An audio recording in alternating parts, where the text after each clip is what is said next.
Javier Clemente, que nació en Baracaldo en el año 1950, ¿no? Sí. Que se inició también en el club de Baracaldo, ¿no? En los juveniles. En el pueblo. En el pueblo. Eso es. Y pasaste luego a los juveniles del Atleti, ¿no? Bueno, era una época en la que el Atleti a nivel de críos juveniles absorbía prácticamente toda la provincia. Entonces todos los jugadores que destacaban en los equipos de los pueblos, el Atleti los cogía, ¿no? Ya sí me tocó a mí, jugué en el pueblo con 15 años y con 16 estaba en el juvenil del Atleti, y luego ya pues seguí toda mi carrera, bueno, mi corta carrera, porque a eso iba a referirme. Tú debutaste mucho, a los 18 en el primer equipo del Atleti, ¿no? Debuté a los 18 y me retiré en primera a los 19. Exacto, jugaste el primer año como 30 y tantos partidos, me parece, ¿no? Jugué 30 y tantos, luego jugué 20 y tantos hasta que me rompieron la pierna. Y ¿qué recuerdas de esa jugada? Una jugada que quedó marcada en los anales del fútbol, una entrada de Marañón en Sabadell, ¿no? Bueno, en aquella época no había la rigidez que existe actualmente con las entradas. Eran partidos mucho más viriles que ahora. El fútbol era mucho más fuerte a nivel de competición. Bueno, y fue una entrada mala, pero bueno, más que mala, pues luego es producto de la mala suerte, ¿no? Hay entradas muy malas que no te hacen nada, y a mí fue una entrada mala que me pilló mal la pierna y me rompieron la tibia, ¿no? ¿Tibia y peroné fue la rotura o no? Tibia, peroné, tobillo, bueno, de todo. Sí, me llevó entero. Yo, encima que pesaba 60 kilos, pues me llevó por los aires, ¿no? En aquella época había opiniones, incluso yo recuerdo una de Miguel Muñoz que decía que eras el jugador con más clase de España. No sé, yo creo que la clase de los jugadores no es lo que uno siente, es más lo que dicen de él, ¿no? Uno no sabe, cuando está en el campo no sabe si verdaderamente tiene mucha clase o menos clase, ¿no? Pero bueno, lo que sí era técnico. Fueron 2 años muy bonitos, pero que bueno, que duraron poco, ¿no? Porque entré en una línea de operaciones. Después vino el infierno, ¿no? O sea, 6 operaciones, creo, ¿no? O en 6 bueno, años. 6 hasta que dejé de intentarlo ya. Ya en la quinta ya me dijo el médico, mira, no intentes más volver a jugar, pues porque yo ya tenía 25 años. Tú, viendo hacia atrás, si tu carrera no se hubiese visto frustrada por la lesión, ¿tú crees que hubiese seguido también en el camino de entrenador? Es decir, si tú hubieses jugado No creo. A veces es difícil. Ahora se da más casos, ¿no? En la época nuestra, cuando un jugador ya llega a los 32, 33 años y lleva 14 años jugando en Primera División, yo creo que acaba muy cansado de lo que es de la vida del fútbol profesional, ¿no? Hay casos en los que sí, pero menos, ¿no? Yo creo que, no sé si hubiera estado 14 años jugando, al final hubiera continuado. Yo creo que me hice entrenador porque me duró tan poco el estar vinculado al fútbol, que bueno, que me quedé un poco al principio, ¿no? Entonces mis ganas de seguir metido en el fútbol pues fueron las que me hicieron entrenador. Si hubiera estado mucho tiempo jugando, pues igual hubiera estado un poco más cansado, ¿no? Bueno, pero no lo sé. Yo creo que la vida te lleva por unos derroteros que uno dice, sí, pero no existe el sí me, ¿no? Mire, ha ocurrido, punto, ¿no? La precocidad que tuviste como jugador la tuviste también como entrenador, ¿no? Sacaste el carnet rápidamente, a los 28 años ya estabas entrenando, Arenas de Guecho, Baskonia... Sí, saqué el título nacional muy pronto, lo saqué en el año 75, y en el año 80, cogí el primer equipo del Atleti, el profesional, ¿no? Y tenía 30 años, entonces, hombre, quizá en Bilbao era más factible porque el Atleti había pasado por una racha, una pequeña crisis deportiva, y entonces hubo una serie de cambios de entrenador y yo estaba en el filial, llevaba 3 años y bueno, me ofrecieron esa oportunidad y la cogí. Fueron 5 años de éxitos deportivos, ¿no? Entonces ahí empecé muy joven, me fue muy bien y bueno, y ya desde entonces pues no he parado, ¿no? Mira, tú entraste, como bien dices, a los 30 años de entrenador. Con esa edad había jugadores probablemente mayores que tú en la plantilla. 3, sí. Por lo menos, bueno, ¿no? yo lo entrené con Chechu. Yo fui compañero con Chechu Rojo, él era mayor que yo, y cuando yo empecé a ser entrenador, Chechu no se había retirado todavía del Atleti, o sea que le tuve a Chechu de jugador. Y éramos amigos y era mayor que yo. Y yo además fui el que tuvo que decidir su retirada. que Chechu no continuara ya jugando, ¿no? Que le había llegado ya su final, ¿no? Bueno, son curiosidades que... Tu final fue forzoso, pero ¿tú cómo ves realmente? Yo conozco poquísimos jugadores que hayan aceptado de buena forma el decir, bueno, se acabó mi ciclo y me retiro. A casi todos hay que decirle que se tienen que ir. Sí. ¿No crees que esto es una generalidad, que tú has conocido a alguno que se vaya de motu propio para decir, bueno, ha llegado mi momento? Difícil, es difícil. En la época nuestra era difícil el que un jugador dijera, yo creo que ya no... En la época y en la actual también. No puedo mantener... Bueno, ahora ya hay más, ahora ya hay más. Por ejemplo, Andoni Zubizarreta. Andoni Zubizarreta decidió no continuar y bajo mi punto de vista podía haber seguido en activo. Hay jugadores, actualmente la competición de la Primera División es muy dura, son muchos viajes, competiciones europeas, partidos internacionales, entonces los jugadores profesionales de élite llegan muy zurrados al final de temporada, ¿no?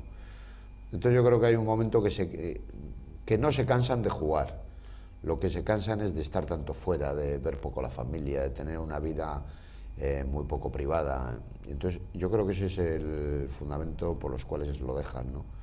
Porque entrenar a las mañanas y jugar los domingos, a los jugadores estarían hasta los 50 años haciendo eso. Tú ganas 2 ligas y una copa con el Athletic de Bilbao, con 32 o 33 años.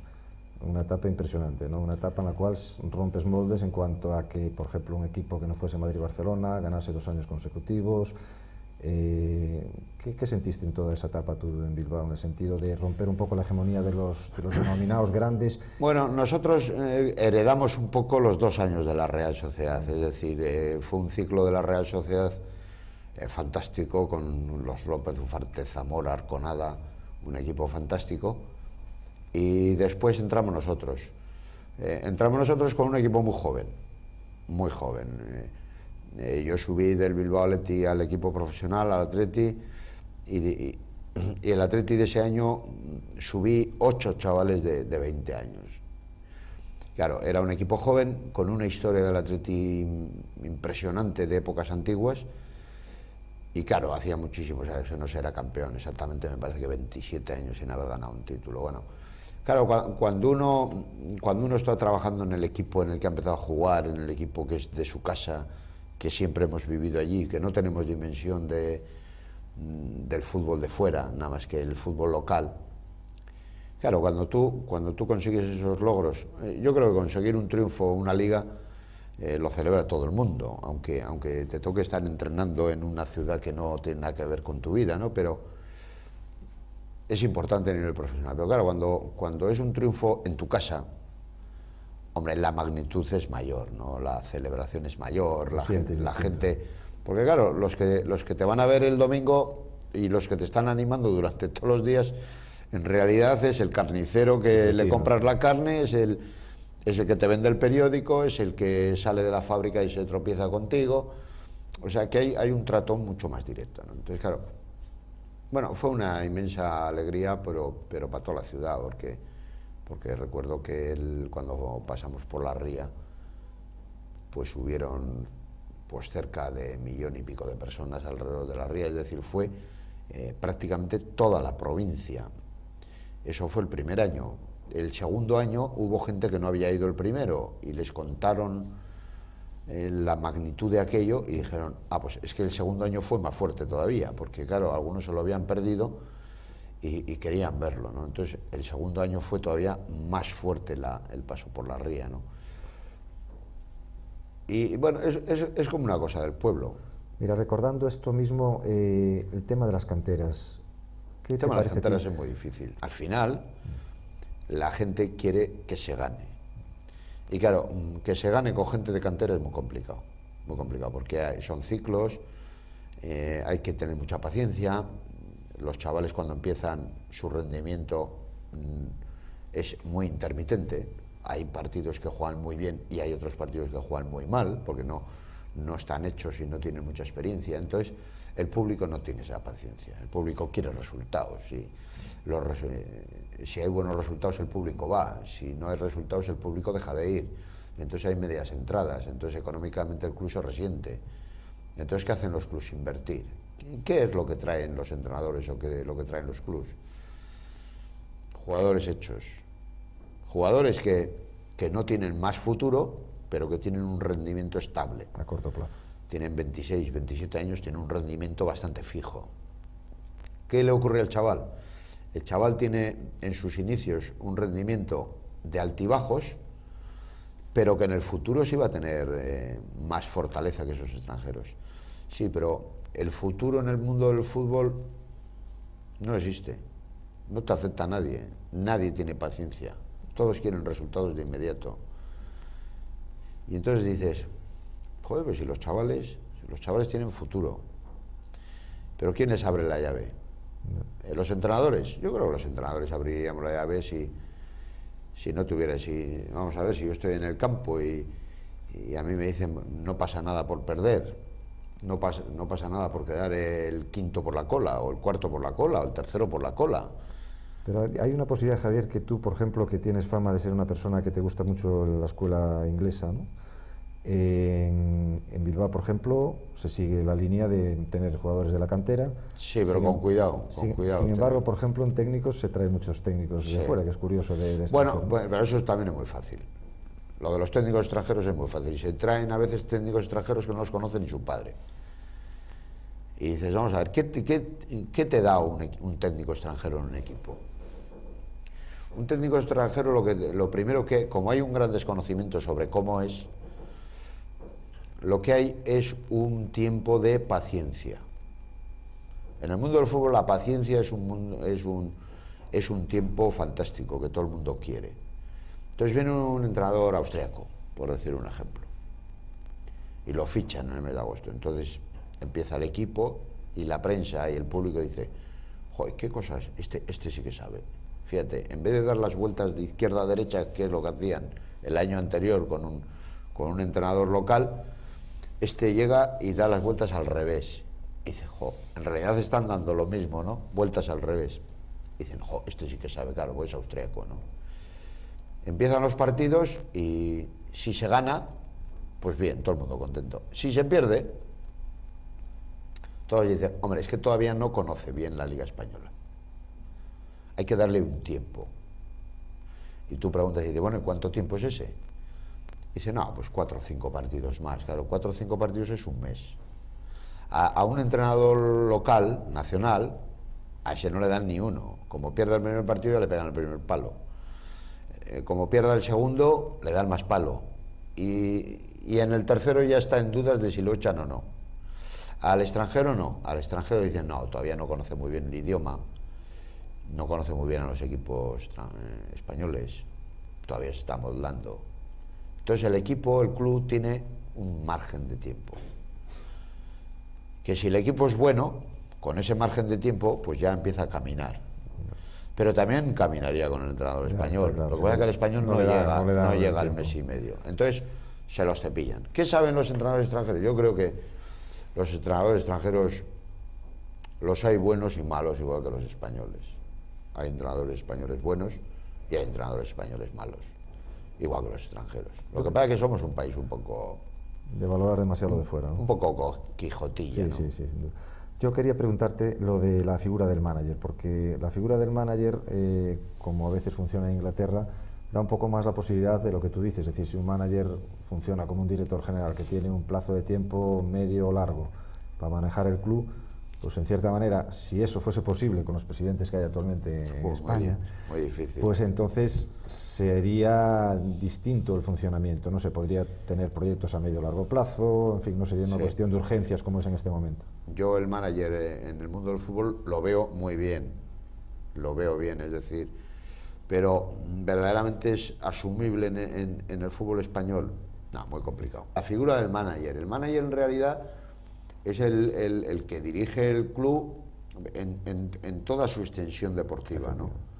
Entonces, claro, planifica lo que es el equipo profesional, pero también está a su vez planificando el futuro deportivo del equipo.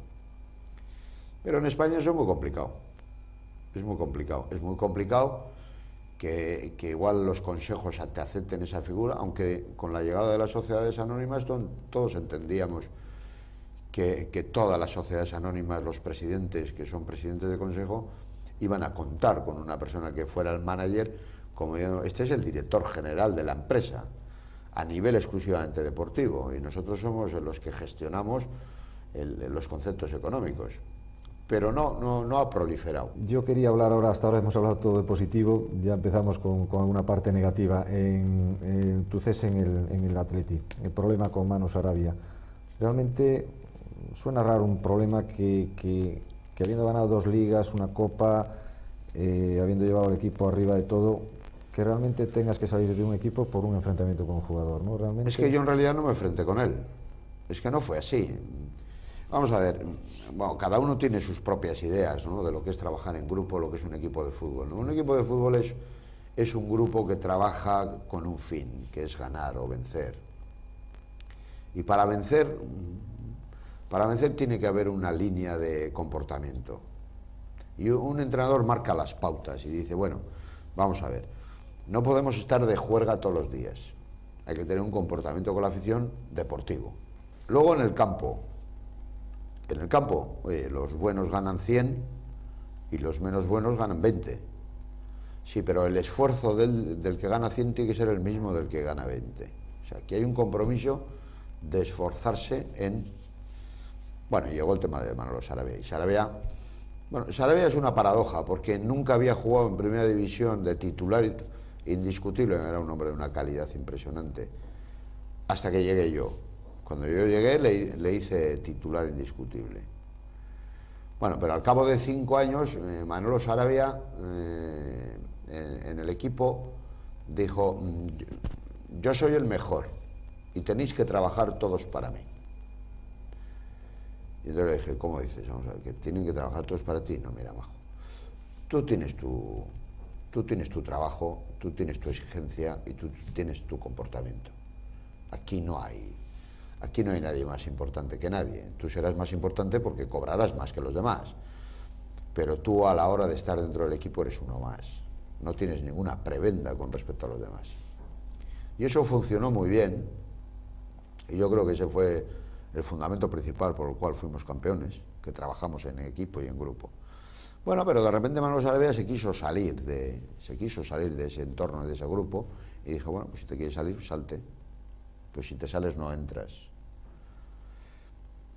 Y salió, le quité, y bueno, y es un poco lo que ocurre en el mundo del fútbol.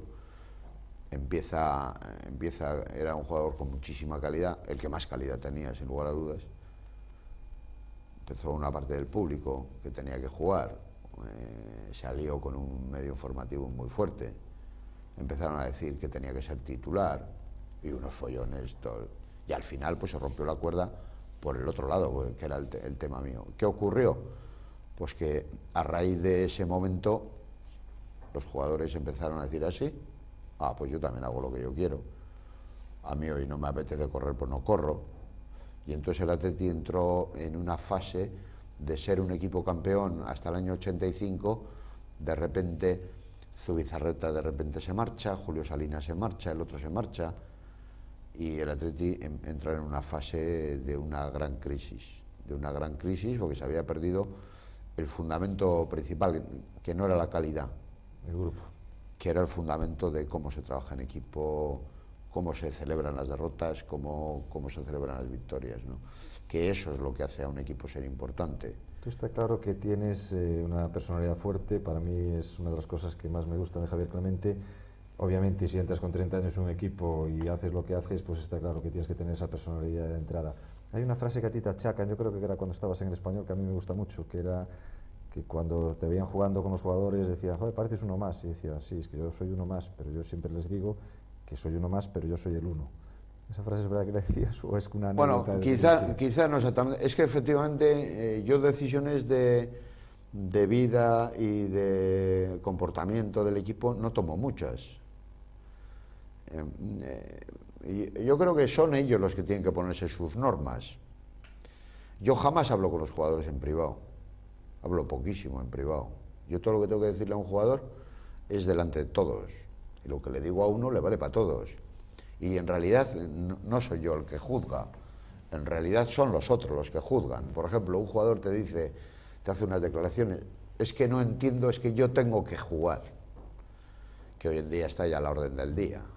Los follones, es que no soy titular, yo con este entrenador no me entiendo. Entonces yo le cojo delante de los 25 y le digo, muy bien, tú dices que tienes que jugar, sí, pero ahora vamos a escuchar a los otros 24. Y los 24 te dicen que tienen que jugar ellos, porque cada uno dice, como jugador, yo tengo que jugar. Y le digo, vamos a ver, ¿por qué tu palabra vale más que la de este otro? Estamos 24 y solo dejan jugar a 11. Vamos a ver. Si yo valoro tu criterio, tengo que valorar el criterio de los demás. ¿A quién de los dos pongo? Pues al final, como los dos decís que tenéis que jugar, al final elijo yo. Luego yo no entro en ese tipo de valoraciones. La exigencia para mí es una exigencia de comportamiento de absolutamente todos. Yo no concibo a un entrenador que sea el dictador del equipo, ¿no? El que tiene un látigo y que no los deja ni moverse, ¿no? Ellos son los que se tienen que jugar, ¿no? Yo lo he llevado hablando, yo llevo entrando ya 20 años en la alta competición y pocas veces ha podido salir un caso, el caso Sarabia, pero el caso Sarabia se lo comieron los jugadores. He tenido algún otro problema y en realidad yo no he discutido nunca a nivel personal, o sea que en las selecciones exactamente igual, había titulares, unos jugaban, otros no jugaban. Jamás a la selección he llevado yo un jugador que de personalidad fuera conflictivo.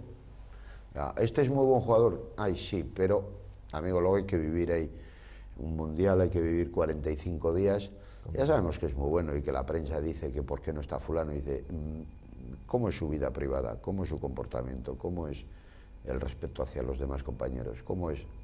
Dice, pues futbolísticamente muy bueno, de comportamiento no viene. O sea que, por ejemplo, Javi Clemente nunca aceptaría fichar a un jugador como fichó Madrid Anelka, es decir, traer jugadores que puedan ser muy buenos técnicamente, pero que no sabes su comportamiento o que realmente si investigas sabes que son jugadores conflictivos. Yo lo que creo es que hay que investigar, hay que saber un poco cómo es más o menos su vida privada. Me parece inconcebible que hoy en día se fichen jugadores de cantidades altísimas y prácticamente cuando vengan aquí se desconozca sus hábitos, su forma de ser, sus rarezas, sus posibilidades de... Es que eso cada vez es más difícil. Es más difícil y el fútbol actual está viendo, pues bueno, estos jugadores que cobran o que han costado 4 o 5 mil millones de pesetas, se les está exigiendo exclusivamente un comportamiento de 90 minutos en el terreno, en el campo. Y claro, yo creo que el fútbol es algo más importante que todo eso. El fútbol, luego está la convivencia, están las declaraciones en prensa, está el comportamiento, está el respeto. Es que hay una cantidad de valores que dices tú, este jugador, futbolísticamente hablando, es extraordinario, pero su rendimiento dentro del equipo es que es horrible, ¿no? Y claro, te monta tantos follones que si hoy en día ya ganar a los rivales es complicado y difícil, si encima le metes una cantidad de follones durante la semana, pues al final se hace imposible la competición, ¿no? Entonces, yo creo que hay que tener muy en cuenta esos temas y cada vez hay que tener bastante más cuidado porque el mundo de la prensa es un mundo muy difícil, muy duro y el público está muy movido por lo que son los medios informativos, entonces a veces hay que tener muchísimo cuidado, ¿no? De tanto tiempo de enfrentamiento con el larguero y todas estas circunstancias, el programa último en que tú estuviste con José Ramón de la Morena, ¿realmente te sentiste cómodo aclarando situaciones públicamente que no te habían dejado a lo mejor aclarar durante muchos años? Yo estuve 9 años, he estado 9 años sin haber ido al programa de José Ramón de la Morena y siempre han sido críticos conmigo. Pero yo no dejé de ir al programa de José Ramón de la Morena por críticas. Yo la crítica la acepto. Y si hay un periodista que es crítico conmigo, le concedo una entrevista. Aunque ya sé que es crítico, pues bien. Y a José Ramón de la Morena dejé de ir al programa porque me cortaron. Me cerraron el micrófono y dije, ay amigo, aquí vamos a jugar todos limpio. Y luego han sido 9 años. Y fui porque me pidió un amigo que fuera, ¿no?, al programa. Y lo acepté. Y me sentí cómodo en un sentido. Primero porque no tengo miedo a nadie. Pues yo si algo soy es recto, es decir, me equivocaré como mucha gente, pero mantengo mis criterios y soy fiel a mis ideas. Y fui y estuve cómodo porque no les tengo ningún miedo porque yo soy consecuente con lo que he hecho mal y con lo que he hecho bien. Entonces yo voy a un programa y voy a exponer otra vez mis ideas. Entonces, claro, como yo he sido digamos, el punto negro de la cadena SER, quizá porque me ha unido siempre una amistad, una buena amistad y una buena relación con José María García, el hecho de estar con García, pues en la SER mal. También creo que muchos que están en la SER con García también se va al mal. Es decir, esto es un reparto de pelotas de tenis aquí. De un lado o de otro. Vas a un lado, vas a otro. Pero bueno, yo acepté ir a ese programa y dije, para que los oyentes de la cadena SER escuchen las opiniones que tiene Javi Clemente en los diferentes temas, pero en los temas que plantea el grupo, la cadena SER. José Ramón de la Morena estuvo correcto. Había 3 o 4 del grupo que, bueno, que fueron los más punzantes, más hirientes, pero cuanto más hirientes eran, en mi opinión, sus criterios eran totalmente devaluados, es decir, era un empecinamiento, es decir... ¿A ti no te gustó nada que jugasen con tus ideas políticas de forma tendenciosa? No me molestó, no me molestó. No me molestó que en el programa pudiera yo aclarar esa situación. Pero claro, cuando yo les dije, vamos, es que ustedes han llegado a publicar que yo he estado dentro de un grupo terrorista, le digo, pero vamos a ver, ¿ustedes cómo pueden decir eso? Primero, es falso. Y segundo, con la intención que ustedes lo han hecho, tiene que ser una cosa muy grave. O sea, porque ustedes lo que han querido es exclusivamente perjudicarme inventándose cosas. Le digo, eso denota un poco el nivel que tienen ustedes. A mí que me digan que futbolísticamente no tengo ni idea, pues hay muchos en este país que dicen que futbolísticamente yo no tengo ni idea. ¿Por qué? Porque tengo ideas totalmente diferentes en el mundo del fútbol, pero además sí me parece lógico. En España hay 50 millones de personas. Pues claro, pues habrá 25 millones que piensan que una alineación es la buena y hay otros 25 millones que piensan que la que tú sacas es la mala. Pues yo soy uno de esos 25 millones que, como soy el responsable de sacar una alineación, pues la saco. Claro, he estado 6 años en la selección nacional. Pues seguro que las alineaciones que yo he hecho, pues no han gustado a todos. Pues sí, eso es normal. Pero claro, de ahí a ser el objetivo para que le disparen los francotiradores, pues yo cada vez que disparaban lo que he estado siempre es esquivando. Y lo he hecho muy bien lo de esquivar, pues porque he vivido 6 años y llevo 20 años en el mundo del fútbol, tan malo no creo que sea. Sí. O si soy malo tengo mucha suerte porque siempre me contratan. Yo quisiera seguir con el historial un poco para que la gente tuviese referencias un poquito más atrás de lo que tiene en esta última década. Pasaste luego al Español del Atleti, en el Español de un equipo modesto, lo hiciste tercero en la Liga, luego llevaste al tercer puesto en la Liga y a la Copa de la UEFA. Y al año siguiente, final de Copa de la UEFA, un hito histórico en el Español. Sí, que perdimos la final en el partido más sencillo para ganar. Ibais con 3 goles de ventaja, 3-0, ¿no? íbamos con 3-0 y nos ganaron allí 3-0 y perdimos a penaltis.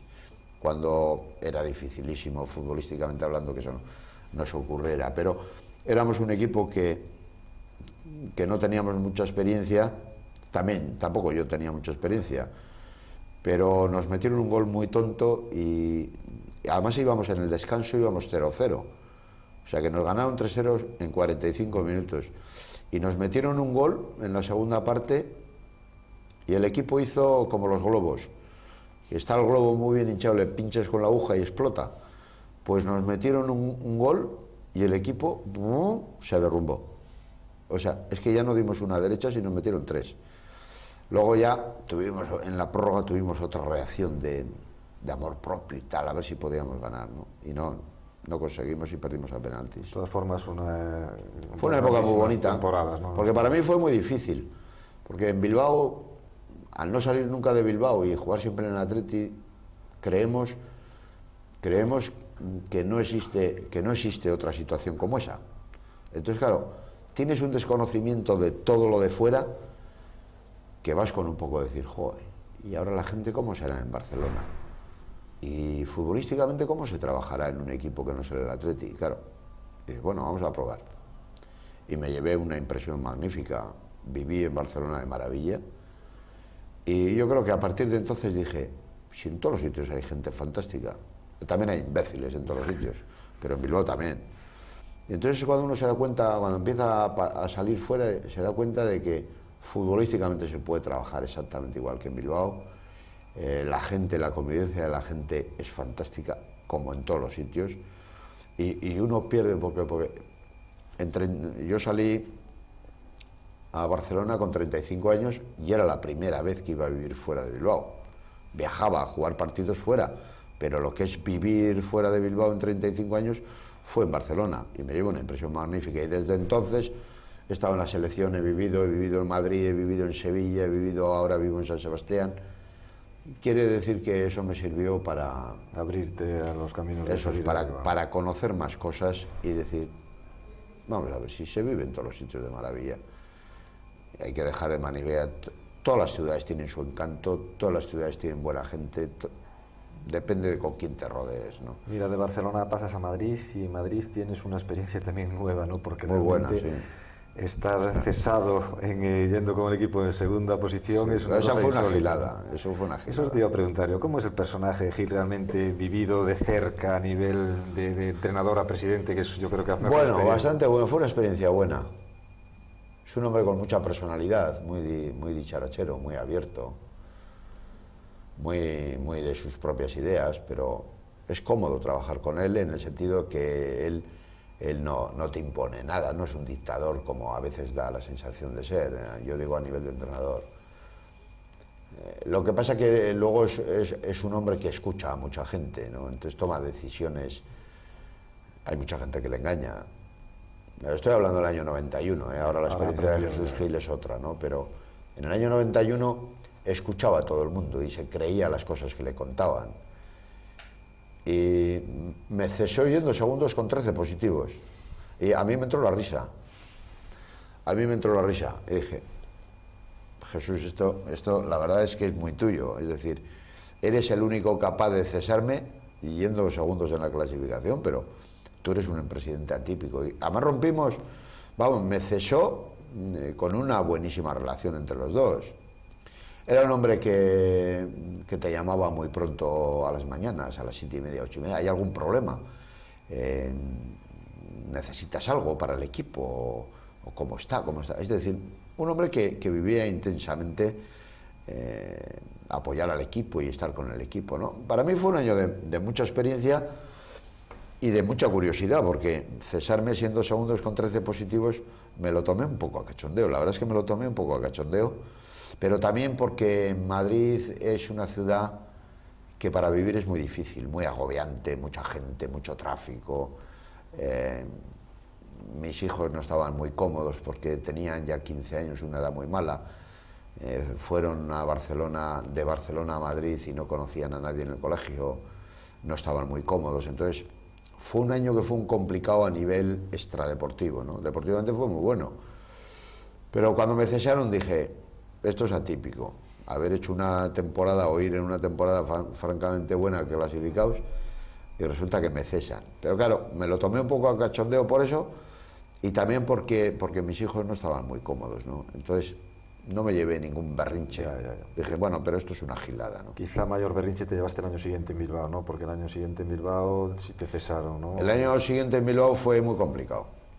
El Atleti estaba en plena reestructuración, un equipo muy joven, y en la primera vuelta íbamos bastante bien clasificados, y en la segunda vuelta tuvimos un mes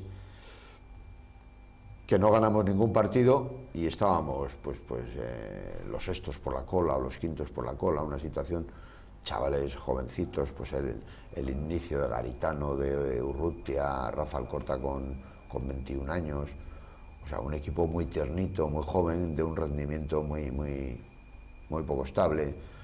Y entonces, para que no hubiera ningún problema, al haber estado yo los 5 años anteriores y surgir el tema de Manolo Sarabia, el club dijo, bueno, no hubo con el público ningún problema, el club dijo, hombre, estamos en una situación delicada, lo mejor es que cambiemos, ¿no?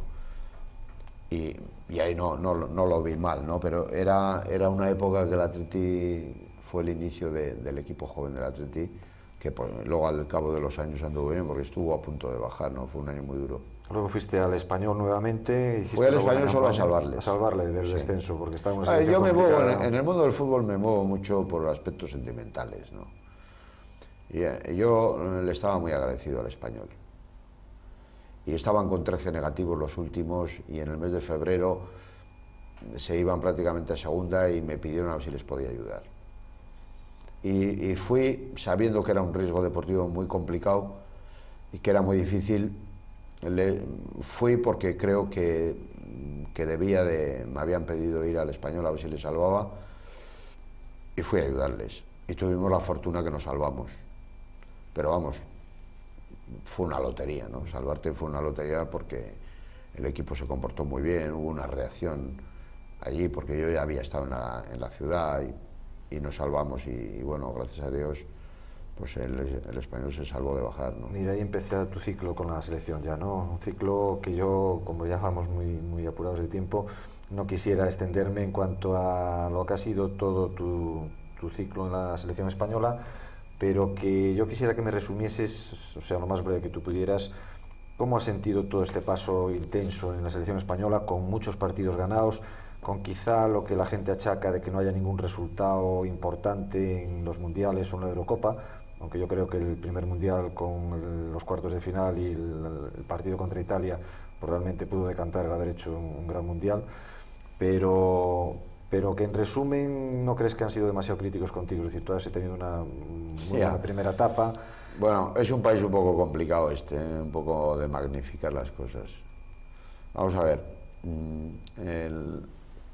mi paso por la selección lo tengo todo como positivo, o sea, no tengo absolutamente nada negativo, ni incluso en el final. Lo del final fue una persecución horrible, vamos. Bueno, simplemente para ser yo portada de unos 70, 80 medios informativos después del Mundial de Francia, eso denota un poco la magnitud a donde llevaron la derrota de Francia, ¿no? Pero bueno, eso también hasta incluso se puede explicar, ¿no? Vamos a ver. El primer concepto es, cuando yo cojo la selección española, a la selección española no iba ni el Tato a verles, poquísima gente, no había mucho ambiente, era nada. Bueno, hay una muy buena reacción del público, empezamos a llenar los campos, dejamos Sevilla, empezamos a viajar por todas las ciudades de España, magnífico. A nivel económico, el incremento de ingresos es abismal, pasamos de 1.000 y pico millones de presupuesto en la federación a tener unos ingresos de 4.000, que es todo un éxito. Nos clasificamos siempre para todas las fases finales, que es otro éxito. En el Mundial de Estados Unidos yo creo que es el Mundial en el que podíamos haber sido campeones, porque en el final estábamos fuertísimos. Bueno, no lo fuimos. Una gran imagen contra Italia, le rompieron a Luis Enrique la nariz, el árbitro no quiso saber nada, pero bueno, pero un gran nivel. En el Mundial, en el Europeo de Inglaterra, el nivel es magnífico, caemos a penaltis con Inglaterra, pero también el comportamiento es magnífico, la clasificación fue impresionante con Yugoslavia y estos. En el Mundial de Francia, la clasificación es magnífica, nos clasificamos rotundamente, Chequia, Yugoslavia, Dinamarca, o sea, unos rivales duros, ¿no? Difíciles, y el objetivo es bueno. A los mundiales y a las fases finales llegamos reventados, siempre reventados, y siempre hay un criterio, decir, vale, España no consigue ningún título, de acuerdo, hay muchas selecciones que no llegan, ese es el primero. Segundo, se magnifica un poco lo que es España. En España creemos que somos el ombligo del mundo y que somos los más guapos, los más listos y los más brillantes. Y en el mundo del fútbol no se puede pensar así. En el mundo del fútbol es decir, tenemos un gran equipo, muy buenos jugadores, pero los demás también. Y llega un partido como el día de Nigeria, que jugando mejor que Nigeria, llega el gol, el accidente de Andoni Zubizarreta, que es una desgracia. Bueno, llega el primer gol, el gol que nos mete Mutiu, en un fallo de la defensa. Dices, bueno, pues hoy hemos perdido porque se nos han juntado todas las desgracias. Eso no se acepta, pero igual no se acepta, bueno, estoy yo, pero dices, ¿España es buena? Claro que España es muy buena, pero Nigeria también, Holanda también, Francia también, Italia también, Alemania también, Yugoslavia también. ¿Somos los mejores? No. Somos buenos, muy buenos, pero te tienes que enfrentar con esos. Alguno de los dos te va a ganar, o tú o ellos. Pero en España se magnifica. Yo creo que se habían ya cansado de que estuviera yo en la selección, ¿no? Posiblemente, ¿no? Pues 6 años en el mundo del fútbol es mucho, ¿no? Y entonces la prensa, como yo no he pasado nunca he dejado a la prensa que se meta en el mundo de la selección, pues entonces tenía cuentas pendientes, ¿no? Mucha gente en contra y... Bueno, yo he sido muy duro también con la prensa. A la prensa les he dado todo hasta donde han podido pasar, de ahí no han pasado. Y entonces, bueno, todo ese ambiente se creó y... Bueno, esta presión política tuviste al final, ¿no? Bueno, pero los políticos por hacer declaraciones y apuntarse al carro del ganador siempre se meten, pero lo de los políticos hay que entenderlo. Mira, después de la selección recuperas otra vez la vida de entrenador de clubs. ¿No la echabas un poco de menos, en el sentido que es muy distinto? ¿A ti te gusta más quizá el estar día a día? Bueno, a mí me gustaba el día a día, yo disfrutaba mucho en la selección. Hombre, lo que pasa es que a mí me encanta en la mañana, el partido del sábado, el domingo, otra vez a entrenar. Echaba en falta eso, pero claro, no era ningún problema, porque si estás en un trabajo y te gusta, hombre, no vas a coger lo que te gusta de tu trabajo más lo que te gusta del trabajo de otro, ¿no? Pero el día a día, entonces fui al Betis, ¿no? Mire, y el Betis otra experiencia con un presidente también muy dura, atípica, muy dura. ¿no? Este López es un hombre especial, muy difícil, ¿no? muy difícil. No una buena experiencia realmente. Ayer, mala. Bueno, una buena experiencia deportiva, una mala experiencia de vida. Para mí es más importante vivir bien que triunfar profesionalmente. Yo soy de los que quiero vivir bien en la ciudad, de los que quiere disfrutar con su trabajo, se gane o se pierda. Yo soy de los que creo que hay que vivir bien perdiendo. Porque, oye, el deporte te gana al contrario, ¿por qué vas a vivir mal si tú has hecho lo que has podido? Entonces en Sevilla viví muy mal, muy mal, muy mal. Pero bueno, fui en octubre, en noviembre, con el equipo en la cola y sacamos al equipo del Betis y quedamos en la mitad de la tabla. Este año se está viendo que este año fíjate cómo van, y han fichado a 5 jugadores nuevos, o sea que... ¿Qué opinión tienes de Denilson, por ejemplo, un jugador que... Pues es un jugador bueno, pero que todavía es un niño, se tiene que amoldar al fútbol español, tiene unas condiciones de juego de una habilidad impresionante, pero que el fútbol español pide más cosas que esas. Hablando de Nilsson, por ejemplo, que es un jugador, pues eso, de espectáculo, pero quizá un poco circense más que práctico, ¿no? Tú siempre has sido, digo, tachado, entre comillas, de que te gusta más el fútbol fuerza. No, a mí me gusta el rendimiento. El rendimiento, que eso es lo que iba a decir, el fútbol práctico, es decir, tú lo que vas es a ganar el partido. A mí me gusta que un jugador sea hábil, drible, no sé qué, sí, pero que luego eso de resultado. Me gustan las flores, claro que me gustan las flores, pero yo prefiero comprar un piso para luego poner las flores. Me dices, bueno, oiga, usted está bien a comprar tiestos y tiestos de flores y todavía no se ha comprado el piso. Y dice, no, el piso lo compraré después. Y digo, joder, pues para cuando usted compre el piso las flores se han puesto muertas ya. Tú ahora, por ejemplo, en la Real Sociedad empezasteis, bueno, estabas en una situación complicada. Muy difícil. El equipo. Sacar a los equipos de la cola es dificilísimo. Porque ya el ambiente está enrarecido, es complicado. El ambiente, cambiar la preparación, la motivación, lo bajo que tiene el rendimiento por esa preocupación y esa tensión a la hora de jugar. Sin embargo, estar en la cola es muy dramático, sí. Pero sin embargo ahora la Real está jugando bien, está ganando partidos, ha aguantado bien la presión. Pero me hace gracia un poco que yo creo que tú esto lo debes de percibir. Por ejemplo, cuando jugasteis en Vigo, o sea, el partido iba bien al descanso, de repente no, Javier Clemente ahora echa el equipo atrás. Esa situación... No, nos quedamos con 10 y nos fuimos para atrás. En realidad la pregunta sería, bueno, cuando dicen que el entrenador echa el equipo atrás, ¿no será que el contrario se va para arriba? A eso me iba a referir yo, porque hay entrenadores que tienen fama de ser entrenadores de ataque y depende del equipo que tengan en ese momento, ¿no? Porque, por ejemplo, el Celta de mí dicen que soy un entrenador defensivo y resulta que es todo lo contrario. Pero en el fútbol español hay mucha etiqueta. Te meten 3 etiquetas y vas al cementerio con esas etiquetas y tú dices... Pues yo no soy nada de lo que me están diciendo y me he muerto con esa etiqueta. Si tuvieses que valorar las condiciones que tú crees que son más imprescindibles para un buen entrenador, ¿en cuál pondrías la primera? ¿La personalidad? Personalidad, pero saber de fútbol. Yo creo que no se puede entrenar en primera división si no sabes de fútbol. Pero bueno, lo de saber de fútbol es un ángulo tan grande que ¿qué es saber de fútbol, no? Yo soy un buen aficionado al fútbol, que sé tanto como o parecido a los que están en las tribunas, Lo que pasa que sé cómo hay que trabajar y sé lo que hay que hacer en el día a día y que además cobro por eso, ¿no? Cuando te achacan, por ejemplo, el fichar por la Real Sociedad, que puede ser un rival del Bilbao, o sea, ¿qué Eso es valoración le absurdo, das? ¿no? Es un profesional y aparte que estoy en mi tierra, ¿no? El País Vasco es mi tierra, lo que pasa es que en Bilbao tienen a un entrenador que es francés y yo tengo que buscar mi trabajo, yo tengo que trabajar, yo no puedo decir es que solo voy a entrenar en el Athletic Bilbao, es un absurdo que quisieron hacer para picar a la gente de San Sebastián de que yo era de Bilbao, pero bueno, es también malas intenciones. ¿Y tus bueno, metas futuras a seguir nivel- entrenando. Seguir entrenando. El Barcelona se apuntó en muchas etapas de tu vida como Nunca una me he planteado posibilidad. yo ir a ningún grande. No, no soy de los que sueña con ir a un grande. Para mí ir a un grande es ir a un club y disfrutar con ese equipo y vivir. Mi fundamento principal es vivir bien y vivir a gusto.